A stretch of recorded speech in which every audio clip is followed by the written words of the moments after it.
બીજો ગ્રેવી બનાવે ને આવા કેક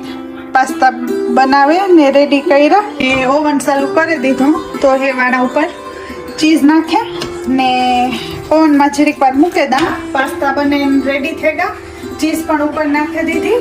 ને હે બસ ઓવન આ બાજુ ચાલુ કરી દીધું ને ઓવન પણ ગરમ થઈ ગયું તે મૂકે દા પાસ્તા ઓવનમાં ને કરી લઈએ ડીનર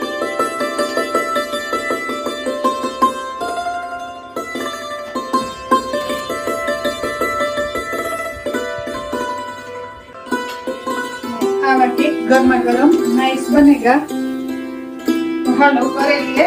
डिनर चलो कि तो ये दिन पत्तियों देगा બધાની ભૂખ લાગી છે ને રોહિત પાસ્તા જોઈને તો બધાની ભૂખ લાગે કે નહીં રોહિત તો મેરી મમ્મી ને કીધું કે પાસ્તા આજે કરવો ને હા બહુ નાઈસ करे लिए हेलो डिनर